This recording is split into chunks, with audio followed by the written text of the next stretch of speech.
nag-aaresto na ng mga tao na kinananakot ka, etc., etc., kailangan mo imbitahin sa Congress ang mga vloggers para paiyakin and force an apology care of. Sino nag-force ng apology? Si Abante, di ba?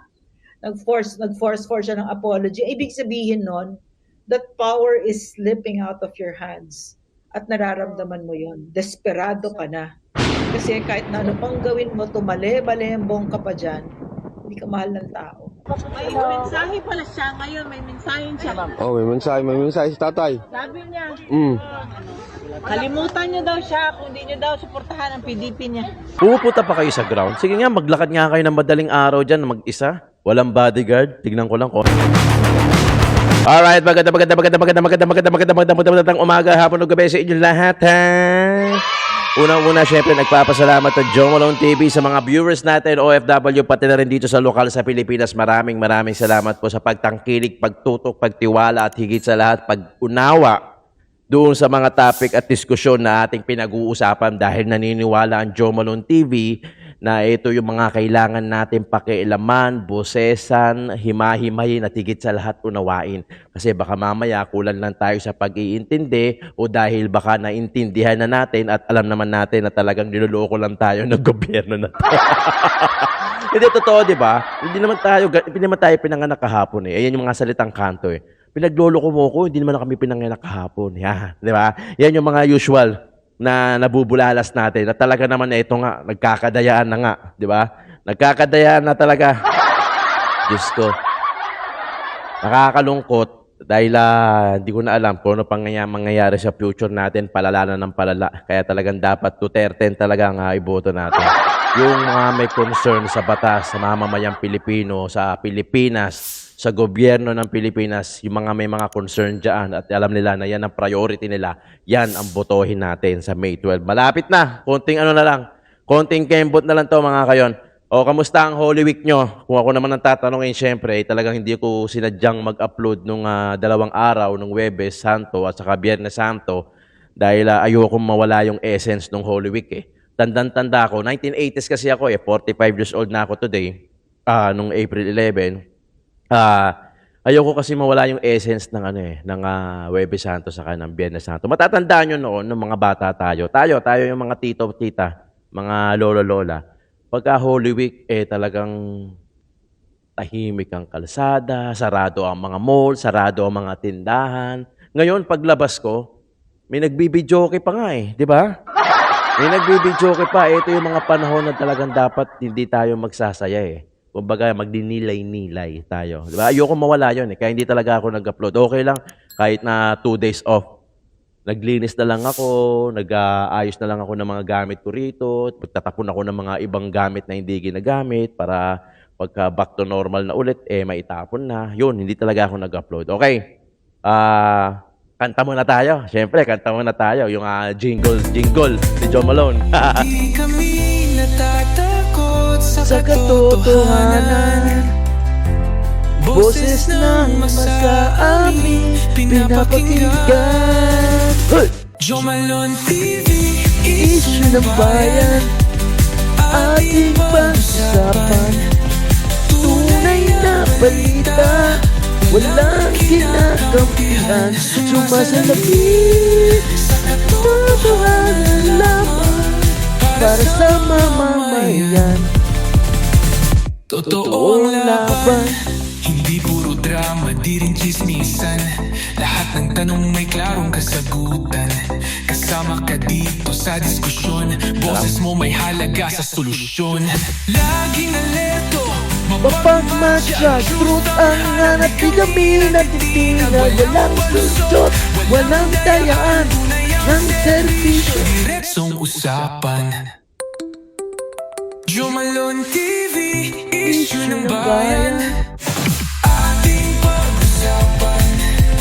Tunay na balita, Walang kinakampihan. Sumasalamin sa katotohanan lamang para sa mamamayan.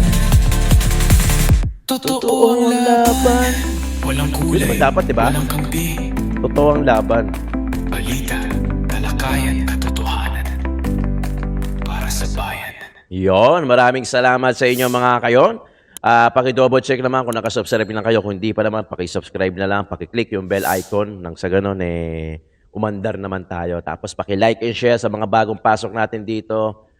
Isang malaking shoutout po sa inyo. Maraming salamat sa mga pagsuporta niyo sa akin. Pati na rin yung mga dating viewers ko. Thank you so much. Ito, pag-usapan na natin.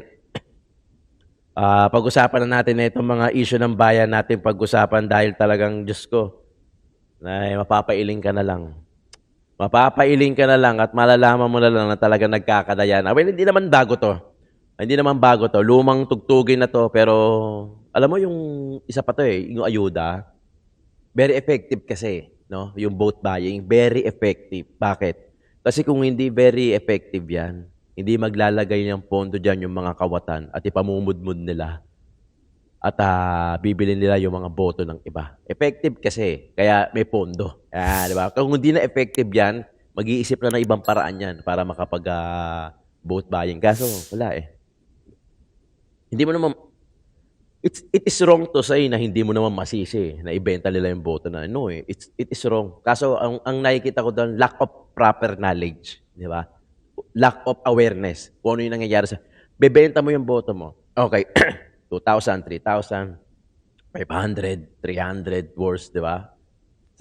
Tapos 6 years mo siyang mauupo, 6 years siyang mangungurakot. Hindi, it is wrong to say na, it is wrong na sabihin na hindi mo sila masisi. No ang nagkulang kasi diyan yung gobyerno, di ba?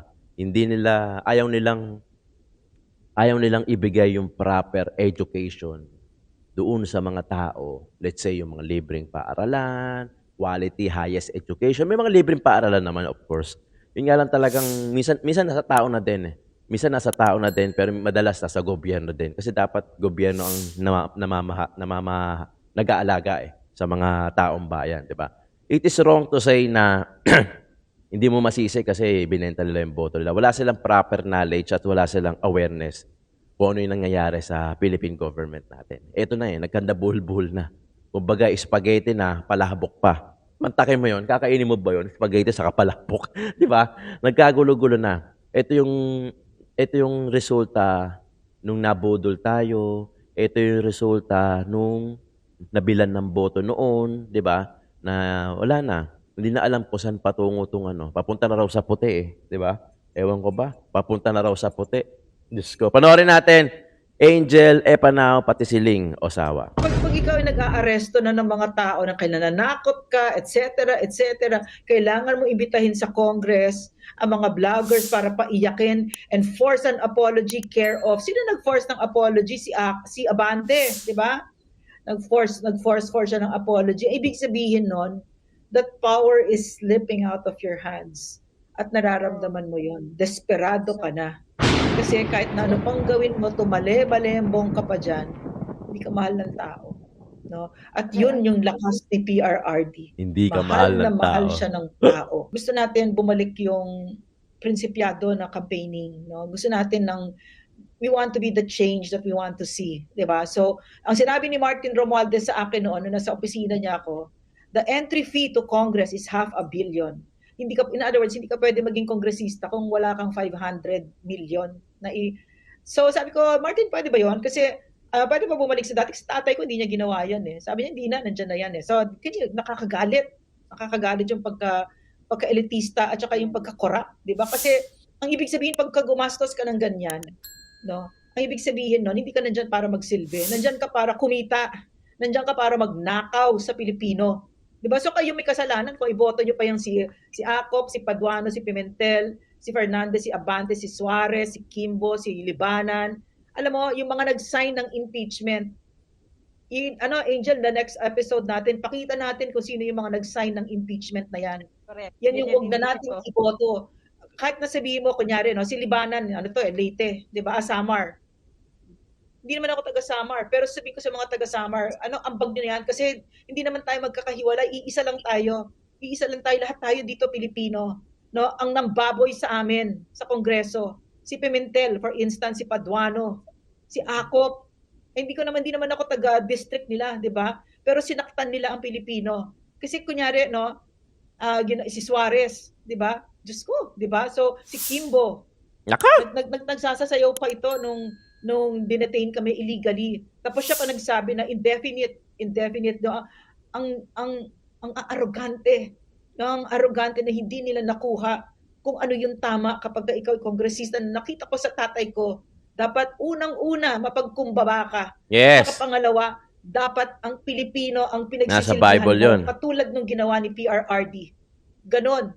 Sinabi ni PRRD, sa atin, Angel, paulit-ulit, Ling, narinig mo, paulit-ulit, hindi kayo special, mga trabahante lang tayo sa gobyerno. Mm. So Martin, Bongbong, hindi kayo special, mga pasweldo namin kayo, magsilbi kayo.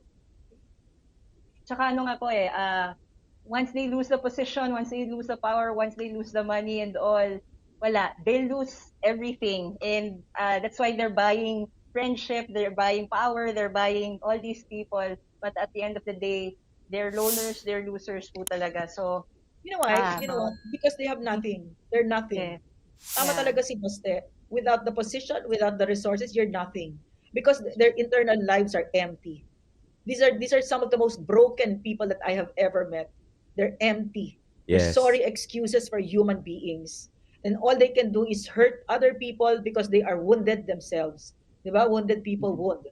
So, ayusin mo muna yung kaya nga sinasabi sa Pilipino, ang iboto nyo based on character, integrity, di ba? Track record, di ba? Huwag kayo bumoto ng drug addict, utang na loob, walang ibibigay na tama yan sa atin. Bigay tayong komento. Totoo naman eh. Corner na rito, checkmate na rito si Martin. Checkmate na rito si Speaker. Pati yung mga kongresista na mga tauhan niya na walang ibang ginawa kundi mag-contempt. Kayo nakakita niyan. Alam niyo yan, di ba? Mula pa nung sumingaw yung baho ng Pogo, di ba? Ilan yung sinigawan nila dyan, ilan yung mga resource person na kinontempt nila dyan. What? Patigilin natin yung power. Totoo naman sinasabi ni Duterte. No? They have power kasi nandiyan sila ngayon. Pahintuin natin. Tanggalin na natin. Huwag natin iboto. Mga re-electionist yung karamihan dyan.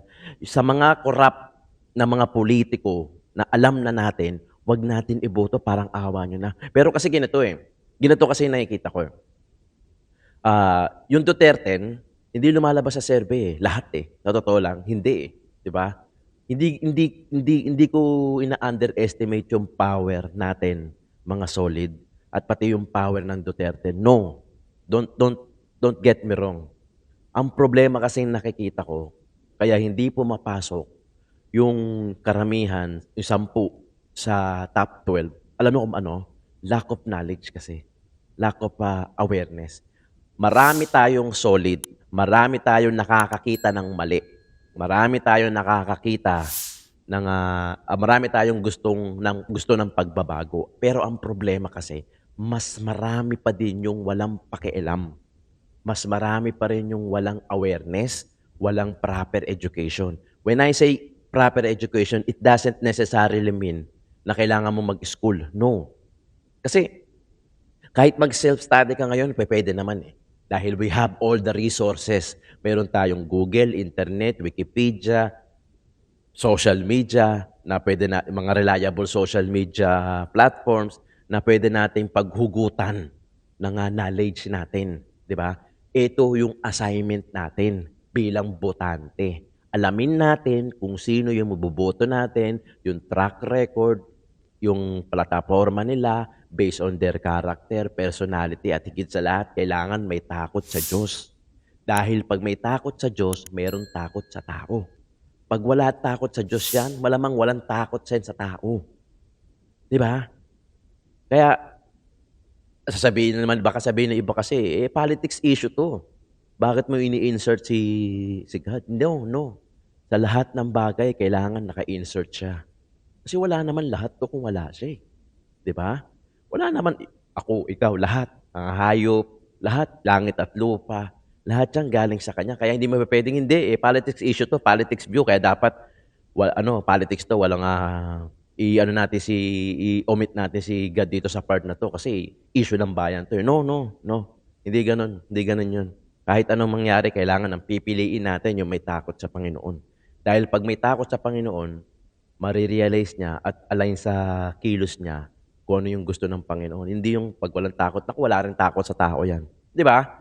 Yun ang assignment natin. Marami pa sila dyan na nadadala sa ayuda. Kaya nga may budget, kaya nga binabudgetan eh. Nakatago nga sa pangalang ayuda, AIX, MAIX, tupad, di ba? AKAP, di ba? Pinupondohan eh kasi marami pang nabibili. Dahil ano? Dahil sa kahirapan o dahil gusto lang nila tumanggap ng pera. Sa tingin ko, ilan lang yung porsyento na mautak eh. Di ba? Ilan lang yung porsyento na mautak kasi yung iba talaga hindi dahil sa ayaw ng pagbabago. Lack of proper knowledge, lack of proper education, lack of awareness. Yun ang nakikita kong dahilan kung bakit. Ba? Kasi, nandyan naman na eh. Buti nga may social media, kahit paano nalalaman na natin, nakakapag-report kayo, gaya nung nag-post na nagboto siya online, OFW, tapos iba yung lumabas, o at least may evidence. Isipin nyo kung gaano katalamak noon nung walang social media. Doon, matik, pag binili siguro yung boto, malamang mananalo ka. Ngayon, medyo tagilid pa sila dyan eh. Kasi medyo mautak na yung tao. Although sinasabi ko na mas marami pa nga yung walang pakialam sa gobyerno, kasi nga siguro sinasabi na, damay-damay na to, total. Mga buhaya yung mga nakaupo eh. Damay-damay na to, sige, hindi na kami iboboto ng maayos. Mali eh, doon pa lang mali na. Kasi sa May 12, yun lang yung kapangyarihan natin na bumoto ng tama. Pagka namali ka pa dyan, marami ako nakausap. Actually, marami ako. I do survey kasi sa Maynila. Ang example kasi, pag tinanong ko sila kung sino iboboto nila, usually sinasabi nila sa May 12 na, bahala na kung sino yung napupusuan ko. Hindi kasi pwedeng ganun eh. Hindi kasi pwedeng magbe-base ka sa pagboto mo na, okay to ha, mukhang maliwala sa mukha na ito. Napipisil ko to eh. Ito gusto ng puso ko eh. Shade. Di ba? Hindi eh. Hindi ganun eh. Dapat bilang botante, meron tayong assignment na alamin natin kung sino. Mag-shortlist muna tayo. Okay? PDP laban. PDP 10 laban. O bakit ba natin kailangan iboto? Isa-isahin mo. Di ba? Kahit naman sabihin ko sa inyo, iboto nyo yung PDP 11, PDP 10 plus 2, eh kayo pa rin naman masusunod, di ba? O dapat isa-isahin natin. O, alamin natin kung sino. Di ba? Hindi lang dahil alang-alang kay PRRD o alang-alang kay BP Sara o nagtitiwala tayo kay BP Sara. Alamin mo din, bilang botante, isa-isahin mo din, di ba? Pero kung talagang may tiwala kay BP Sara, kay Tatay Digong, sulat mo, di ba? Kasi based sa trust, hindi based dun sa guts na feeling ko, hindi naman trapo to eh, di ba? Feeling ko, hindi naman magnanakaw to. Huwag naman ganon. Huwag naman sa ganong klase ng level. O, aralin din natin, ha? Aralin din natin. Hanilet, meron daw mensahe si Tatay Digong. Panoorin natin. Si Mamo. May mensahe pala siya ngayon. May mensahe siya. May mensahe si Tatay. Sabi niya, Mm. kalimutan niyo daw siya kung hindi niyo daw suportahan ang PDP niya. Kaya straight PDP lang, straight na eh. Kalimutan na lang daw. Ano man? Hi! What's up? Ma'am, galing na naman all over the world. Ano kami ng kasi memorize ko pa ang Psalms 23. The Lord is my shepherd.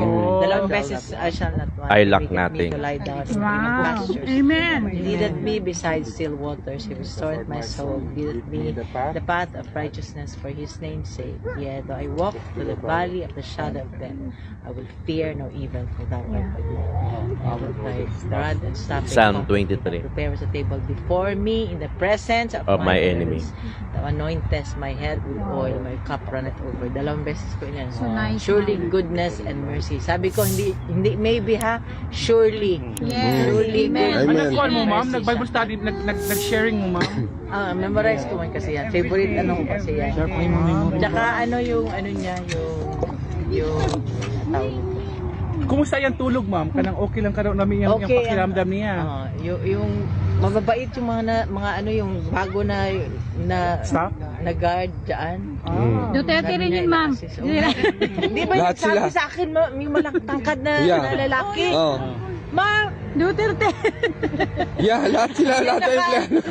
nandun siya sa salamin kasi sabi ko, hi! Sabi ko, sabi nila, alam nila, sinabi niya ako, chop suey daw, nilulutuan ko. Chop suey! Ibig sabihin mo, nakataon siya pagkaon. Ma'am, sa terminal ng ticket, alam na nila kung saan kami pupunta. Alam na nila. We know you go to Duterte. Okay, Yeah. we give you the ticket. Mamalita pa, ma'am, yan o. Ma'am, pwede pakiulit Ma'am, pakiulit yung message ni tatay. Sa Yeah. taong bayan. Kalimutan nyo lang daw siya kung hindi nyo suportahan yung PDP niya. Allah, suportahan na natin yan. PDP niya, sabi ko. Palangga talaga na niya. Sabi ko, ano, this time. Yes, PDP. Pag majority, hindi nila. Ma'am, kumusta ka? Marag malipay mo dito karon. Ma'am, gwapa kay hair, ma'am. Yung hair. Wala, shampoo. Sila si PRD, ma'am, kumusta? Okay lang siya. If somebody will give Ma'am, somebody will give you a gift from Austria. Uy, Wow. Oh, the birthday ni Tia. Ibang klase yung suporta, di ba? Ibang klase yung suporta. Yeah.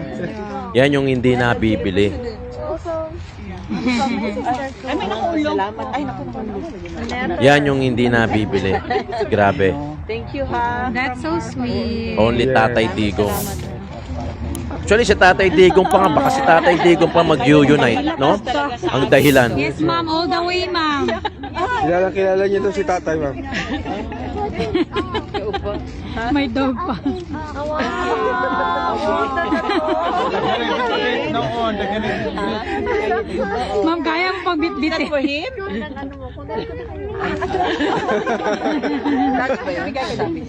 Ano, ma'am? Austria.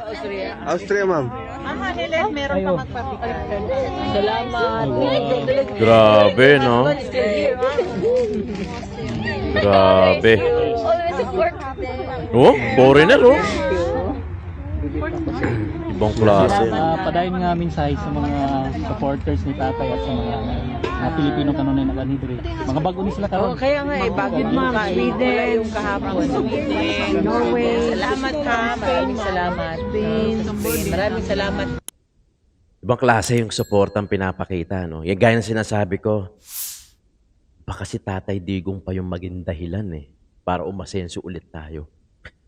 Bili mo 80 years old, anytime pwede nang graduate na kung tutuusin di ba? Anytime pwede nang graduate sa Tatay Digong. Wag niyo akong ang ibig ko sabihin doon, anytime pwede mamatay sa Tatay Digong, di ba? And we all know that.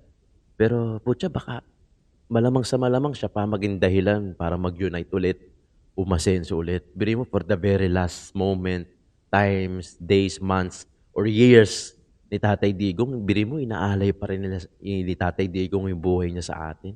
Ganun kalupit, di ba?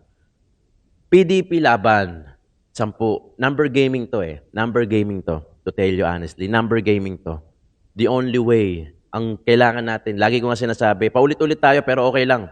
Kasi what gets repeated, gets remembered. Kailangan paulit-ulit Di ba? Pag nag-e-exam nga tayo para ma-memorize natin, di ba? Paulit-ulit natin sinasabi. Kaya paulit-ulit din tayo rito.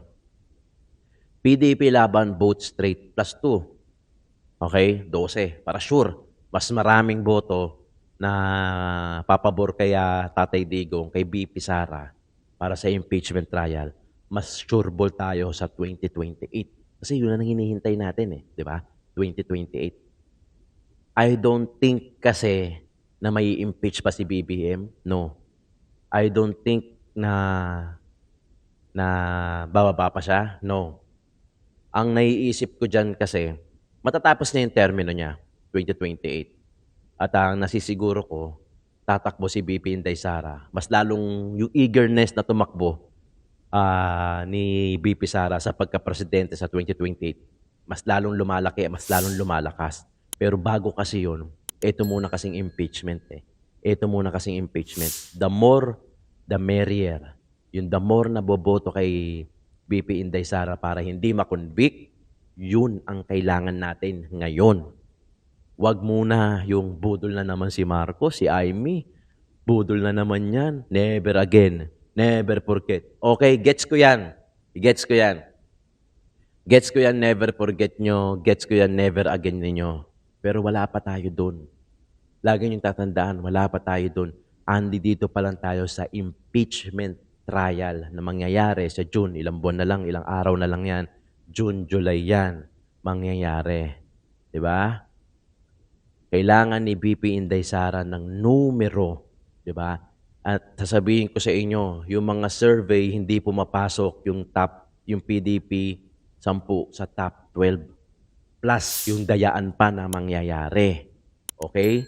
Siguro kaya naisip ni VP Inday Sara, although kaibigan niya naman si Senator Amy, na i-endorse niya para lang makakuha siya ng boto na hindi siya iboboto o hindi boboto para sa conviction sa impeachment trial niya na mangyayari sa June, July. Okay? Hindi ko ina-underestimate kasi may nag-comment eh. Ina-underestimate ko daw yung PDP laban. No. Pero hindi ba pwedeng maniguro tayo? Di ba? Na yung 10 plus 2 para sigurado, plus 1 si Robin Padilla na sigurado. Di ba? O ilan na yun? Kung talagang papasok yung PDP laban, tapos yung yung plus 2, tapos yung plus 1 na si Robin Padilla, di sureball tayo na hindi makukonvict si VP Inday Sara sa kanyang trial sa June, July. Tapos, makakatakbo siya sa 2028. Di ba? Yun ang simula ng tunay na laban. Okay? Ano yun eh? Kumbaga, hindi kasi tayo pwede magpasiguro eh. Di ba? Kailangan may backup. Yung plan natin, may plan B. Yung plan B natin, may plan C. Sa ganon, may backup plans ka. Natural lang yun sa politika. Natural yun. Panoorin natin itong susunod natin. Naku, maganda to. And Senator Amy paints the situation in the country as black. Kulay ng pagluluksa due to hunger, crimes, and injustice, which is a clear imputation of failure on the Marcos administration. What does the palace have to do with You it? just said it is recent? Yesterday, Oh, ang akala ay 2022 campaign ads to. Dahil sa mas na-describe ang kapanahunan ng nakaraang administrasyon dun sa nasabing campaign ads. Unang-una, meron silang sinabi, teka lang po, tungkol sa madilim, wait lang, saan ba yan? Ayun. Itim ngayon ang kulay ng bansa. Sa gutom at krimen nagluluksa. So, Atakdog to. pag sinabi ba natin na itim ngayon ang kulay, mas madidescribe siguro natin nung nakaraang administrasyon na sobrang itim at ngayon ay papaliwanag. Ang sinasabi ni Claire Castro dito, yung ads daw ni Senator Amy saka ni VP Sara, best described daw noong past administration dahil kung saan mas maitim. Tas ngayon daw, sa current administration, papunta na sa paputi. Panahon ng kasalukuyang administrasyon. Hindi man ganun pakaputi, pero patungo na doon. Unang-una po, may binigay Kaya pala sila baksak tungkol yung sa rating. kagutuman. Tandaan po natin na ayon po sa Nababasa. records na rin po na naibaba Kaya, ang crime rates. poverty incidence sa Ah, panahon ng 2023. Yun ang joke. 15.5% in 2023 mula sa 18.1% in 2021. you are citing data from Okay, this is from isip. by author or writer is Dim Sum Daily, Hong Kong. Okay? Meron din po tayo dito. Ito po ay galing din mismo sa report din po ni Secretary Balisacan. Okay? Meron din po tayo dito na pinalabas. Ito naman ay galing kay Philippine Star. Delon Porcalia.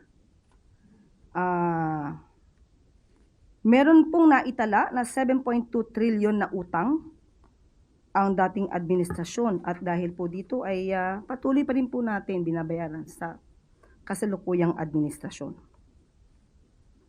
At sinasabi nila na tungkol sa krimen, tandaan po natin na meron din po na pinalabas na statistics at ito'y inayunan na rin po ng matagal ni Senate President Chis Escudero na sa panahon po ngayon ay mas mababa po ang crime rate Diyos ko. as compared Saan po pa sa galing? nakaraang administrasyon. Saan pa galing yung mga statistics na ito? Sinasabi rin po ni Senator Amy, gutom na ang sikmura.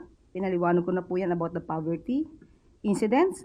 At gutom pa sa hustisya. Naniniwala ba kayo Pero dyan? Papunta na hindi tayo po sa ba puti. yung ibang mga kamag-anak, in particular po, babanggitin ko, ito ay galing sa panulat ni Christina Chi ng PhilStar.com. Sinabi po ni, and I quote na po sa kanyang panulat, Dalia Cuartero, whose son was killed during a drug operation in 2016, described feeling overwhelmed with tears of joy, tears upon hearing of Duterte's arrest. So dito pa lamang, marami na rin po nagsasabi na paunti-unti ay nabibigyan ng liwanag. Papunta ang na mga sa puti. pangyayari. So, mas maganda po siguro mabanggit natin na ang mga botante po dapat ay maging, kukunin ko po yung sticker na nakasulat kay Madam, maging mapanuri. Huwag pong magpaloko sa mga sinasabi sa iilang campaign ads. Alamin ang katotohanan. Alam na iwasan namin ang fake ang news. katotohanan. Dignidad mo, boto mo. Kinopya ko po yan lahat mula sa kanyang sticker. Yun lamang po. Naniniwala ba kayo doon? May reaksyon ho ba ang Di ba? Pangulo? This coming from the second highest official of the land, supported by his own sister. Patungkol po dyan, patungkol po sa campaign na issues, maganda pong mas tanong na lang natin ang campaign manager. Mas authorized po siyang magsalita patungkol po sa ganyang klaseng relasyon. But have you taken this up with the president? What are his thoughts on this? Patungkol po sa kanyang kapatid. No, yeah. This particular ad, for example, which is Of course, the latest. hindi po nais ng ating Pangulo na magitong klaseng mga negatibo na pangangampanya. Negative Lalong-lalo campaign na po pala kung yun. ito ay fake news. So, noon pa naman po, sinabi na ng ating Pangulo na labanan natin ang mga fake news. Mas hindi maganda kung ito ay gagawing naratibo sa isang pangangampanya. Okay? Quick follow-up, Ace Romero, Philippine Star. Yusek, the other camp described the present administration or the present state of the country under this administration as itim. Now, kung merong kulay na i-describe yung present admin with regard to our present conditions, kung meron man po, ano po yun? Papunta na po sa paputi. Konting kula na lang, medyo maputi na. Hindi pa lang po, hindi perfectly white, Ay, ito nako. ang ating sinabi, pero doon po patungo ang pang kasalukuyang administrasyon. Naniniwala kayo doon na papunta na tayo sa puti? Hindi ko alam kung saan galing yung mga statistic. Pupunta pa kayo sa ground? Sige nga, maglakad nga kayo ng madaling araw dyan, mag-isa. Walang bodyguard. Tignan ko lang kung anong nangyari sa inyo.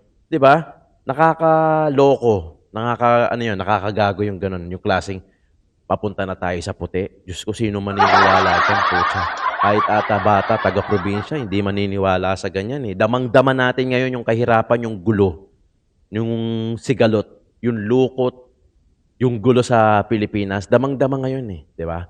Yung pagtaas ng presyo, yung gasolina, taas-baba, yung kuryente, panayan taas, tataas na naman ngayon. Nakakaloko. Hindi ko alam kung saan ba nakatira to. Baka mamaya hindi naman sa Pilipinas nakatira to mga to. Kaya talagang hindi nila ramdam. Sa bagay, hindi naman nila ramdam yan eh, yung ganyang kahirapan. Hindi naman eh. Siyempre, pagka nandoon ka sa taas, hindi mo mararamdaman yung nasa baba. Kung baga, pag nasa kama ka, nasa malambot ka at mamahaling kama, hindi mo mararamdaman yung sakit ng likod pag nakahiga ka sa sahig. Ganun lang kasimple. Di ba? Ganun lang kasimple. What more? Kung mag-commute ka, pumila ka sa EDSA, pumila ka sa MRT, doon mo masasabi, di ba? Shoutout to sa mga yun, ha? Yung nakikipaglaban araw-araw para lang mabuhay. Yun ang laban na patas. Di ba? Pero yung ginagawa nila, nila speaker, di ba? Yung mga tauhan niya, checkmate na yan, eh. Yeah? Mananalo pa kaya yan? Di ba? Siyempre, may boboto dyan. May boboto at boboto pa rin dyan. Maniwala kayo sa akin, di ba? Kahit na despite na gano'n na yung nangyayari, meron at meron pa rin boboto dyan. Diyos ko. Ay, nako. Ano ba last video natin? Ito yung last video natin. O, yung online boto. I think OFW to eh. Ayan, no?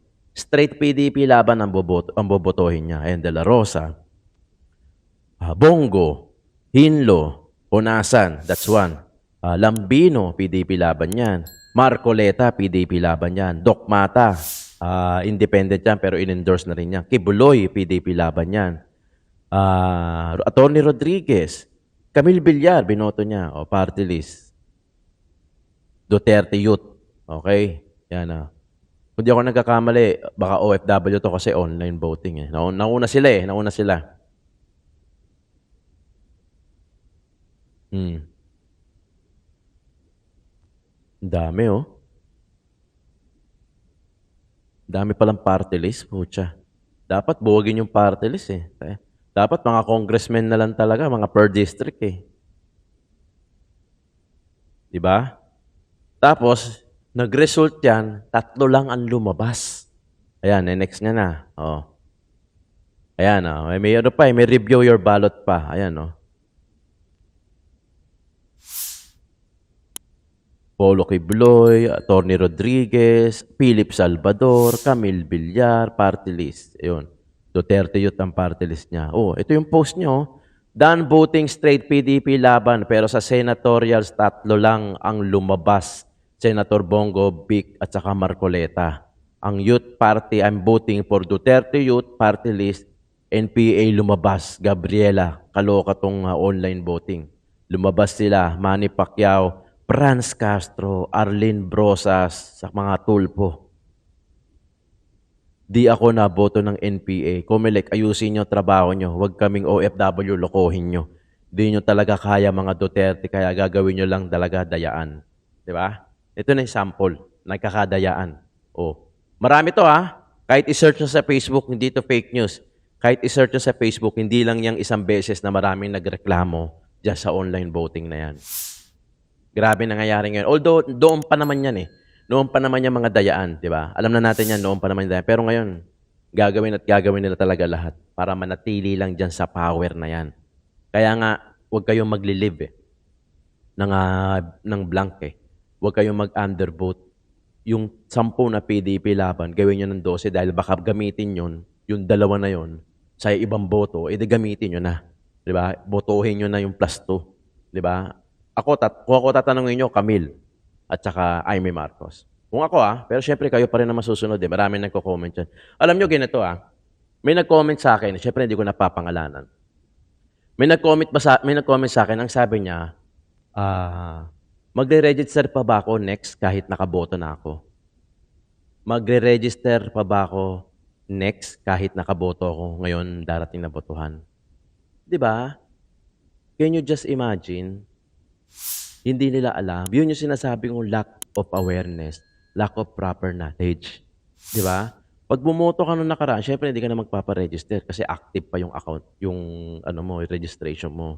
Di ba? Tapos meron nagko-comment sa akin yung link para makaboto sila online. I think o mga OFW. Binigay ko naman sa sa Facebook, merong merong mga instruction kung paano sila boboto online.